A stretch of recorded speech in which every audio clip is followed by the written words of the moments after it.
Welcome to Chat with Groundbreaker.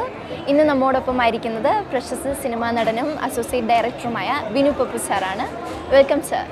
Thank you sir. നമ്മളിപ്പോൾ ആയിരിക്കുന്നത് 26 international film ഫെസ്റ്റിവലിൻ്റെ വേദിയിലാണ്. അപ്പോൾ സാറിന് മറ്റ് ഫിലിം ഫെസ്റ്റിവലിൻ്റെ കൂടിയിട്ട് ഉണ്ടാകുമല്ലോ, അപ്പം അതും ഇതും കമ്പയർ ചെയ്ത് നോക്കുമ്പോൾ ഇപ്പോഴത്തെ എക്സ്പീരിയൻസ് എന്താണ് സാർ? മറ്റ് ഫിലിം ഫെസ്റ്റിവലിൽ കമ്പയർ ചെയ്യാന്ന് പറഞ്ഞാൽ നമുക്കിപ്പം കോവിഡിന് ശേഷമാണ് ഇപ്പം ഇതൊരു എന്താ പറയുക അപ്പ് ആൻഡ് റണ്ണിങ് ആയി കംപ്ലീറ്റ് ആയിട്ട് നമ്മൾക്കിപ്പം ഇപ്പോഴാണ് വന്നത്. സോ വളരെ സന്തോഷമുണ്ട്, കാരണം ആൾക്കാർ വരുന്നുണ്ട്, എല്ലാം നല്ലപടി നടക്കുന്നുണ്ട് എന്നുള്ളത്. പിന്നെ നമുക്ക് എപ്പോഴും നമ്മളെ ഫിലിം ഫെസ്റ്റിവൽ നമുക്ക് എന്നും ഒരു സ്പെഷ്യലാണ്. ഈവൻ നോർത്ത് നിന്നാണെങ്കിലും അല്ലെങ്കിൽ തമിഴിൽ നിന്നാണെങ്കിലും ഉള്ള മൂവീസ്, ഈവൻ ഇൻ്റർനാഷണൽ മൂവീസ് വരെ ഇവിടെ വരുമ്പം അതൊരു എക്സൈറ്റിംഗ് ആണ്. കാരണം നമ്മൾ കാണാത്ത പല സിനിമകളും നമുക്ക് അങ്ങനെ കാണാനുള്ളൊരു ഓപ്പർച്യൂണിറ്റിയും, പിന്നെ നമ്മൾ ഒരുപാട് വ്യത്യസ്ത തരം ഡയറക്ടേഴ്സിൻ്റെ സിനിമകളൊക്കെ നമ്മൾ കാണാനും പഠിക്കാനും ഒക്കെ കിട്ടുന്ന ഒരു അവസരം. സാർ, അപ്പോൾ ഇപ്പം ഫിലിം ഫെസ്റ്റിവലിൻ്റെ ഇത് പറയുമ്പോൾ സാറ് കൂടുതൽ അപ്കമ്മിങ് ആയിട്ടുള്ള ഫെസ്റ്റിവൽസ് ഇതുപോലെ ഇത് വരാൻ ആഗ്രഹിക്കുന്നുണ്ടോ? മീൻസ് ഇപ്പം ചെയ്യുന്ന എന്തെങ്കിലും ഫിലിംസിന് അങ്ങനെ ഒരു ഫ്യൂച്ചർ ഇത് നമുക്ക് അങ്ങനെ എന്താ പറയുക, ഫെസ്റ്റിവലിൽ നമ്മൾ സിനിമകൾ വരിക എന്ന് പറയുന്നത് നമുക്ക് അതൊരു പ്രൗഡ് മൂമെൻ്റ് തന്നെയാണ്. കാരണം ഇതിൻ്റെ മുന്നേ എനിക്ക് അങ്ങനെ ഒരു അവസരം കിട്ടിയത് വൈറസിലാണ്. ഞാൻ വൈറസിൻ്റെ ക്രൂവിലും ഉണ്ടായിരുന്നു, ആക്ടിങ്ങിലും ഉണ്ടായിരുന്നു. അപ്പം നമുക്ക് അങ്ങനെ ഒരു അവസരമാണ് കിട്ടുന്നത്. അപ്പം നമ്മളെ സിനിമകൾ വരിക എന്ന് പറയുന്നതും നമുക്ക് അത് ഭയങ്കര ഒരു നല്ലൊരു മൂമെൻ്റാണ്. അപ്പം ഈ പ്രാവശ്യം എന്നിവർ സെലക്റ്റഡ് ആയെന്നും മലയാളം കാറ്റഗറിയിൽ പടം കാണിക്കുന്നതിനും എന്ന് പറയുമ്പോൾ സിദ്ധാർത്ഥ് വിളിച്ചപ്പോഴൊക്കെ നമുക്ക് ഇവിടെ വരാനും ഒരുപാട് സിനിമകൾ കാണാനും ഒരുപാട് ആൾക്കാരെ പരിചയപ്പെടാനും, അപ്പം നമ്മൾക്ക് അറിയാത്ത ഒരുപാട് ഫിലിം മേക്കേഴ്സ് ഉണ്ട് നമ്മൾ കാണണമെന്ന് ആഗ്രഹമുള്ളത്. നമുക്ക് ഇവരെ ഡെയിലി ലൈഫിൽ നമുക്ക് എല്ലായിടത്തും വെച്ച് കാണാൻ പറ്റില്ല. പക്ഷെ അങ്ങനെയുള്ളവരെ അവിടെ കാണാം, മീറ്റ് ചെയ്യാം, പരിചയപ്പെടാം. അതുമല്ല, കാരണം ഒരുപാട് യങ്സ്റ്റേഴ്സ് ഒരുപാട് ഇപ്പോൾ ഞാനിപ്പോൾ വന്നിട്ട് 3 ദിവസമായി. ഈ 3 ദിവസത്തിൽ ഒരുപാട് യങ്സ്റ്റേഴ്സായിട്ട് സംസാരിച്ചു. അപ്പം അവരെ ഐഡിയോളജിയും അല്ലെങ്കിൽ അവരെന്താണ് സിനിമയെക്കുറിച്ച് ചിന്തിക്കുന്നതെന്നുള്ളതും അവരെത്തരം സിനിമകൾ ചെയ്യാനാണ് ആഗ്രഹിക്കുന്നതും, പിന്നെ നമ്മൾ ചെയ്ത സിനിമകളുടെ ഗുഡ് സൈഡും ബാഡ് സൈഡും അല്ലെങ്കിൽ അതിൻ്റെ പോസിറ്റീവും നെഗറ്റീവും പറയുന്നതൊക്കെ നമുക്ക് നേരിട്ടാണ് കിട്ടുന്നത്. കാരണം അത് ഡെയിലി ലൈഫിൽ നമുക്കത് നടക്കില്ല. നമ്മൾ തിരക്കാണ്, നമ്മൾ ഓരോ കാര്യത്തിന് വേണ്ടി ഓടുന്നതായിരിക്കും. അപ്പം ഇത്തരം വേദികൾ, ഇത്തരം ഫിലിം ഫെസ്റ്റിവലുകൾ ഒരുപാട് വരണം എന്ന് തന്നെയാണ്. കാരണം ഒരുപാട് യങ്സ്റ്റേഴ്സിന് ഒരു ഓപ്പർച്യൂണിറ്റി അത്. യങ്സ്റ്റേഴ്സിന് ഇപ്പം ഫിലിമിൽ ഓൾറെഡി വർക്ക് ചെയ്യുന്ന ആൾക്കാരായിട്ട് മീറ്റ് ചെയ്യാനും ഇൻട്രാക്ട് ചെയ്യാനും കിട്ടുന്ന ഒരേ ഒരു അവസരമാണ്. അതല്ലാണ്ട് നമുക്കിപ്പം അവരെ എല്ലാവരും ഡെയിലി വീട്ടിൽ പോയി കാണാൻ പറ്റത്തില്ല. അപ്പം അത് നല്ലൊരു ഫോറമാണ്. ഇങ്ങനത്തെ ഒരുപാട് ഫെസ്റ്റിവൽസ് വരണം തന്നെയാണ്.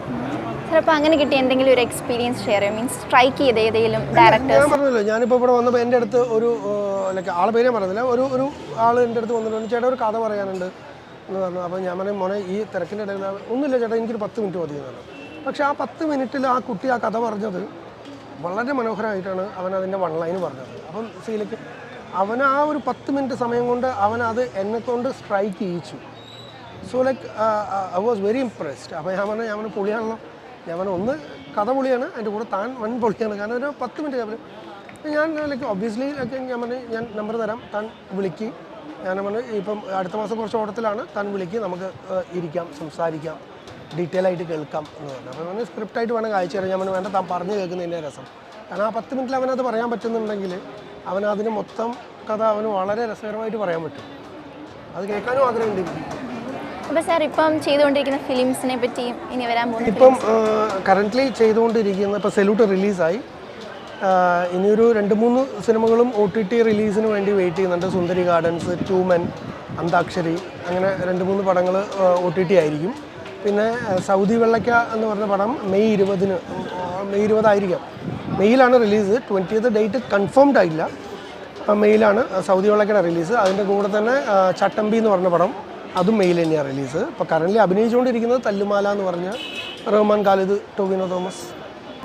അപ്പോൾ സാർ, ഞാൻ കൂടുതൽ നോട്ട് ചെയ്തേക്കുന്നത് സാറ് ഈ ഓഫീസ് പോസ്റ്റിലോട്ടുള്ള അല്ലെങ്കിൽ പോലീസ് ഓഫീസേഴ്സ് അങ്ങനത്തെ വേഷങ്ങളാണ്. അപ്പം സാറിന് പണ്ട് തൊട്ടുള്ള ആഗ്രഹം കൊണ്ടാണോ അതോ? ഒരിക്കലല്ല, എന്നെ വിളിക്കുന്നവരെ കൊണ്ടാണ് സീലേക്ക് ആഗ്രഹം. നമുക്ക് സീലേക്ക് സിനിമേൻ്റെ ഒരു പ്രത്യേകത എന്താ വെച്ചാൽ നമുക്ക് ആരും ആവാം.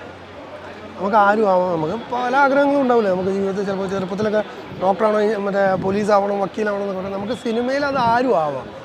പിന്നെ അങ്ങനെ ഞാൻ പിക്ക് ചെയ്തെടുത്തിട്ട് ഞാൻ പോലീസ് വേഷങ്ങളെ ചെയ്യുള്ളൂ എന്നല്ല, എന്നെ പിക്ക് ചെയ്തെടുത്തിട്ട് എന്നെ വിളിക്കുന്നതാണ്, അല്ലാണ്ട് ഞാനായിട്ട് അങ്ങനെ പോകുന്നതല്ല. കൂടുതൽ ഓഫീസർ വേഷങ്ങൾ വരാറുണ്ട്, ചെയ്യാറുണ്ട്.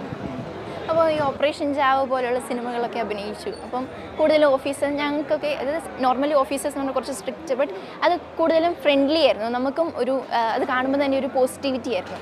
അപ്പോൾ അതെങ്ങനെയാണ് ഒരു നാച്ചുറൽ ആക്ട്, ഭയങ്കരമായിട്ട് നാച്ചുറൽ നമുക്ക് ഒന്ന് നമ്മൾ അഭിനയിക്കാൻ, എനിക്കറിയില്ല, ഞാൻ എൻ്റെ രീതിയാണ്. അല്ലെങ്കിൽ നമ്മൾക്ക് ഒരു സ്ക്രിപ്റ്റ് തന്നു, നമ്മളത് വായിച്ചു, നമ്മളത് കേട്ടു, നമ്മളവിടെ ലൊക്കേഷനിൽ എത്തുമ്പം ബാക്കി അത് ഡയറക്ടറാണ് നമ്മളെ കൊണ്ട് അത് ചെയ്യിക്കുന്നത്. കാരണം ഞാനെപ്പോഴും എനിക്ക് ഡയറക്ടർ പറഞ്ഞ് കേൾക്കാൻ ഇഷ്ടമുള്ള ഒരാളാണ്. കാരണം ഇങ്ങനെയാണ് വേണ്ടത് എന്ന് പറയുമ്പോൾ നമുക്കതിന് അത്തരം ഫീഡുകൾ കിട്ടും. കാരണം ഞാൻ ഡയറക്ഷൻ സൈഡിലും വർക്ക് ചെയ്യുന്നതാണ്. അപ്പോൾ നമുക്ക് അത്തരം ഫീഡുകൾ നമ്മളത് കൊടുക്കാറുണ്ട് ആർട്ടിസ്റ്റുകൾക്ക്. അവർ എന്താ ചേട്ടാ സീൻ എന്ന് ചോദിക്കുമ്പോൾ നമ്മൾ പറഞ്ഞു കൊടുക്കും, ഇതാണ് സീന്, ഇതിന് മുന്നേ ഇതാണ് നടന്നത്, ഇതിന് ശേഷം ഇതാണ് നടക്കാൻ പോകുന്നത്. അപ്പോൾ ആ ഒരു ക്ലാരിറ്റിയിൽ നമ്മൾ നിന്ന് അഭിനയിക്കുമ്പം നമുക്കത് വൃത്തിയായിട്ട് ചെയ്യാൻ പറ്റും എന്നൊരു വിശ്വാസമുണ്ട്. കാരണം അത് ഇതുവരെ അങ്ങനെ ചെയ്തിട്ടുണ്ടെന്നാണ് ഞാൻ വിശ്വസിക്കുന്നത്.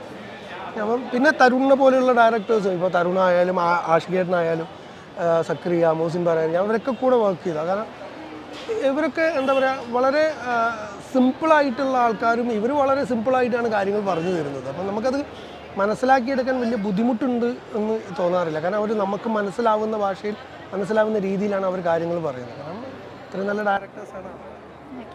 സാർ കുതിരവട്ടം പപ്പു സാറിനെ പോലുള്ള വളരെ ഫേമസ് ആയ ആക്ടറിൻ്റെ മകനാണ് സാർ. അപ്പം സാറിൻ്റെ അച്ഛൻ കൂടുതലും ചൂസ് ചെയ്തേക്കുന്നത് ഹാസ്യ acting, I means comedy acting ആണ്. അപ്പം സാറ് കുറച്ചുകൂടി അതിൽ നിന്ന് വ്യത്യസ്തമായി സീരിയസ് കഥാപാത്രങ്ങൾ. അപ്പോൾ അത് വേറെ ഒന്നും കൊണ്ടല്ല, എന്നെ വിളിക്കുന്നില്ല. ഞാനിതെൻ്റെ പല ഇൻ്റർവ്യൂസിലും പറഞ്ഞിട്ടുണ്ട്. കോമഡി ചെയ്യാൻ എനിയുടെ പേടിയാണ്, ഭയമുണ്ട് എന്ന് പറഞ്ഞു കഴിഞ്ഞാൽ കോമഡി അത്ര ഈസി ആയിട്ടുള്ള ഒരു മേഖലയേ അല്ല. കാരണം ഞാനൊരു തമാശ പറഞ്ഞ് താനതിന് ചിരിച്ചിട്ടില്ലെങ്കിൽ അത് ട്രാജഡി ആയി. കാരണം അതവിടെ നശിച്ചുപോയി. അപ്പം അത് ഒരാളെ ചിരിപ്പിച്ചാൽ പോരാ, നമ്മൾ ആ തിയേറ്ററിൽ ഇരിക്കുന്ന എത്രയാണോ ആൾക്കാർ അവരൊക്കെ ചിരിക്കണത്. സോ ടൈമിങ് വളരെ പ്രധാനമാണ്. അതിനുൾപ്പെടെ എന്താ പറയുക, ഒരു നല്ല ആക്ടിങ് സ്കിൽസ് വേണം കോമഡി ചെയ്യാൻ വേണ്ടിയിട്ട്. ഇപ്പം ജഗതി ചേട്ടനാണെങ്കിലും മാളച്ചേട്ടനാണെങ്കിലും ഇന്നസെൻ്റ് ഏട്ടൻ, അങ്ങനെ ഒരുപാട് കോമഡിയൻസ് നമ്മുടെ മലയാള സിനിമയിലുണ്ട്. അവരൊക്കെ അതിഗംഭീരമായിട്ടാണ് കോമഡി ചെയ്യുന്നത്. അപ്പം എനിക്കാണെങ്കിൽ ഒരു ചെറിയൊരു എന്താ പറയുക, ഒരു കാര്യം മുന്നിലുണ്ട്. എൻ്റെ അച്ഛൻ ഒരുപാട് കോമഡി ചെയ്തതാണ്. ഇപ്പോഴും ഞാൻ നടന്നു വരുമ്പോൾ എൻ്റെ അടുത്ത് ഫോട്ടോ എടുക്കുമ്പോൾ അവർ പറയും താമരശ്ശേരി ചുരം എന്ന് പറഞ്ഞിട്ടാണ് അവർ പോകുന്നത്. സോ എത്രയോ വർഷങ്ങൾക്ക് മുമ്പ്, ഇപ്പോൾ അച്ഛൻ മരിച്ചിട്ടുണ്ടെങ്കിൽ 22 വർഷമായി, അതിനും എത്രയോ വർഷം മുമ്പാണ് അങ്ങനെ ഒരു കോമഡി ചെയ്തു വെച്ചാൽ അത് ഇപ്പോഴും ഡിസ്കസ് ചെയ്യപ്പെടുന്നുണ്ട്. കോമഡി ചെയ്യുമ്പോൾ എനിക്ക് നല്ല ഭയമുണ്ട്. കാരണം നമുക്കത് കൃത്യമായിട്ട് പുൾ ഓഫ് ചെയ്യാൻ പറ്റണം എന്നുള്ളത്. ചെയ്യാൻ ആഗ്രഹമില്ല എന്നല്ല, ചെയ്യാൻ ആഗ്രഹമുണ്ട്, എന്നെ വിളിക്കാറില്ല. അങ്ങനെ വിളിച്ചൊരു സിനിമയാണ് ഭീമൻ്റെ വഴി. സാർ ഇപ്പം ഫിലിം ആക്ടിങ് മാത്രമല്ല, സാറ് ഡയറക്ഷൻ്റെ ഫീൽഡിലും കുറിച്ച് നോക്കിയിട്ടുണ്ടോ? അപ്പം കൂടുതലും ഡയറക്റ്റ് ചെയ്യാനാണോ ആഗ്രഹം, അതോ ഫിലിം ആക്ടിങ് ആണോ? ഞാൻ സിനിമയിൽ അഭിനയത്തിലൂടെയാണ് വന്നത്. കാരണം ഞാൻ ആഷിഖേൻ്റെ ഗാങ്സ്റ്ററിൽ വന്നു. അത് കഴിഞ്ഞ് ഞാൻ ആഷിഖേൻ്റെ റാണി പത്മിനിയിൽ വന്ന സമയത്താണ് ഞാൻ എനിക്ക് ആ സമയത്ത് ഞാൻ ആനിമേഷൻ ആണ് ചെയ്തുകൊണ്ടിരുന്നത്, ആനിമേഷൻ ഇൻഡസ്ട്രിയിലായിരുന്നു. സോ അവിടെ ഞാൻ ഡയറക്റ്റ് ചെയ്യാറുണ്ടായിരുന്നു. അവിടുത്തെ ഞങ്ങൾ ഗ്രീൻ സ്ക്രീൻ ഷൂട്ടൊക്കെ ഞാനായിരുന്നു ഡയറക്റ്റ് ചെയ്യുന്നത്. സോ ലൈക്ക് എനിക്ക് ആഷിഖേട്ടൻ ഡയറക്റ്റ് ചെയ്യുന്ന ഒരു പ്രോസസ്സ്, ഒരു പേപ്പറിൽ എഴുതി വെച്ചേക്കുന്ന ഒരു കാര്യം അത് ചിത്രമാക്കി മാറ്റുന്ന ഒരു ജാലവിദ്യ കാണിക്കുന്നത്, അത് എങ്ങനെയാണ് ഒന്ന് പഠിച്ചാൽ കൊള്ളാം എന്നുണ്ടായിരുന്നു. സോ റാണി പത്മിനിയിൽ ഞാൻ അവരെ കൂടെ തന്നെ ഉണ്ടായിരുന്നു എല്ലാത്തിനും. അപ്പോൾ റാണി പത്മിനി കഴിയുമ്പോൾ ഞാൻ ആഷിഖേട്ടനോട് ആഷിഖേട്ടൻ അസിസ്റ്റ് ചെയ്തോട്ടെ. അതൊരിക്കലും സിനിമ സംവിധാനം ചെയ്യാൻ വേണ്ടിയിട്ടല്ല, ഞാൻ ചെയ്യുന്ന ജോലി എനിക്ക് ഒന്നും കൂടിയും അടുത്ത സ്റ്റെപ്പിലേക്ക് കൊണ്ടുപോകാൻ വേണ്ടി, അതറിയാൻ വേണ്ടിയിട്ടായിരുന്നു. പക്ഷേ ആഷിഖേൻ്റെ കൂടെ റാണി പത്മിനി നിന്നു. അത് കഴിഞ്ഞ് മായാനദി ചെയ്തു കഴിഞ്ഞപ്പോൾ മായാനദീൻ്റെ പ്രോസസ്സ്, ആ ഒരു സ്ക്രിപ്റ്റിൻ്റെ പ്രോസസ്സ്, അതിൽ വളരെ ക്ലോസ്ലി അസോസിയേറ്റ് ആയിട്ട് വർക്ക് ചെയ്തപ്പോൾ ഒരു സിനിമ ചെയ്യണം എന്നുള്ള ആഗ്രഹം തോന്നി. പിന്നെ അവിടുന്ന് അപ്പോൾ കൂടുതൽ ഡയറക്ടേഴ്സിനെ അറിയണം എന്ന് തോന്നി. അങ്ങനെ ജോണിൻ്റെ കൂടെ ഗപ്പി, അമ്പിളി എന്ന് പറഞ്ഞ പടങ്ങൾ ചെയ്തു. സക്രിയയുടെ കൂടെ ഹലാൽ ലവ് സ്റ്റോറി ചെയ്തു. ഇപ്പോൾ തരുണിൻ്റെ കൂടെ ഞാൻ സൗദി വെള്ളക്കിൽ ഞാൻ ചീഫ് അസോസിയേറ്റ് ആയിട്ട് വർക്ക് ചെയ്തു. സോ ലൈക്ക് ഇവരൊക്കെ ബ്രില്യൻറ്റ് ഡയറക്ടേഴ്സും, മറ്റുള്ളവർ ബ്രില്യൻ്റ് അല്ല എന്നല്ല, അപ്പം നമ്മൾ അവരുടെ കൂടെ വർക്ക് ചെയ്യുമ്പോൾ ഒരുപാട് പുതിയ കാര്യങ്ങളാണ് പഠിച്ചുകൊണ്ടിരിക്കുന്നത്. കാരണം പുതിയ രീതികളും, ഒരാളിൽ നിന്നും ആഷിഖേട്ടനിൽ നിന്നും വളരെ വ്യത്യസ്തമാണ് തരുൺ വെച്ചാൽ മോസിൻ പരാരി, ഇവരൊക്കെ അങ്ങോട്ട് വ്യത്യസ്ത ചിന്താഗതിയുള്ള ആൾക്കാരുമാണ്. അപ്പം നമുക്ക് എന്താണോ അവരിൽ നിന്ന് ഹാൻഡ് പിക്ക് ചെയ്യാൻ പറ്റുന്നത്, നമ്മളത് ഹാൻഡ് പിക്ക് ചെയ്യുന്നു. സാർ അപ്പം ആക്ച്വലി ഫിലിം ഇൻഡസ്ട്രിയിലോട്ട് എങ്ങനെയാണ് വന്നത്? അച്ഛൻ്റെ പാത പിന്തുടരണം? അങ്ങനെയൊന്നും പിന്തുടർന്നൊന്നുമല്ല കേട്ടോ. ഇത് ഞാനത് പറഞ്ഞിട്ടുണ്ട്, വേറെ ഇൻ്റർവ്യൂവിൽ ഞാൻ പറഞ്ഞിട്ടുണ്ട്. ഞാൻ ഡിഗ്രിക്ക് ശേഷം ഞാൻ ബാംഗ്ലൂരായിരുന്നു ഞാൻ പഠിച്ചത്. ഞാൻ ആനിമേഷൻ കോഴ്സ് പഠിച്ച് ബാംഗ്ലൂരായിരുന്നു. ബാംഗ്ലൂരിൽ അവിടെ പഠിച്ചുകൊണ്ടിരിക്കുന്ന സമയത്താണ് അവിടെ ഒരു കമ്പനിയിൽ ഞാൻ ആനിമേഷൻ കഴിഞ്ഞു. ഞാൻ അവിടെ കമ്പനിയിൽ ജോലി ചെയ്തു. ഞാൻ ജോലി കൊണ്ടിരിക്കുന്ന സമയത്ത് ഞാൻ എറണാകുളത്ത് ഇവിടെ ഒരു ആവശ്യത്തിന് വേണ്ടി വന്നപ്പം ഒരു സെമിനാർ ഉണ്ടായിരുന്നു ആനിമേഷൻ്റെ. അതിനു വേണ്ടി ഇവിടെ വന്ന സമയത്ത് ഞാൻ പ്രൊഡക്ഷൻ കൺട്രോളർ ബെന്നി കട്ടപ്പനേനെ പരിചയപ്പെട്ടു.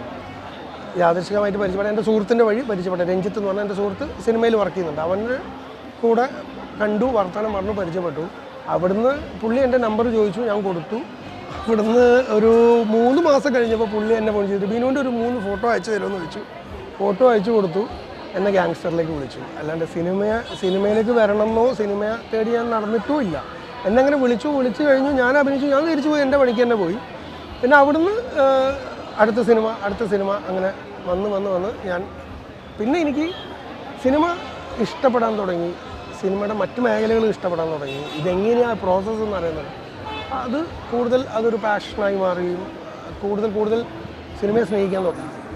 സാർ എങ്ങനത്തെ ക്യാരക്ടേഴ്സാണ് കൂടുതൽ ഇഷ്ടപ്പെടുന്നതും ചെയ്യാൻ ആഗ്രഹിക്കുന്നത്? എല്ലാ ക്യാരക്ടേഴ്സും ചെയ്യാൻ ഇഷ്ടപ്പെടുന്നുണ്ട്. ബീങ് ആൻ ആക്ടർ ഇങ്ങനെ ഒരു തരം സിനിമ ക്യാരക്ടേഴ്സ് മാത്രം ചെയ്യണം എന്നല്ല എൻ്റെ ആഗ്രഹം. കാരണം നമുക്ക് അച്ഛനായിട്ട് അഭിനയിക്കാൻ ഇഷ്ടമുണ്ട്, അനിയനായിട്ട് അഭിനയിക്കാൻ ഇഷ്ടമുണ്ട്, അടുത്ത വീട്ടിലുള്ള പ്രശ്നക്കാരനായ ഒരാളായിട്ട് അഭിനയിക്കാൻ ഇഷ്ടമുണ്ട്, ഒരു കള്ളനായിട്ട് അഭിനയിക്കാൻ ഇഷ്ടമുണ്ട്.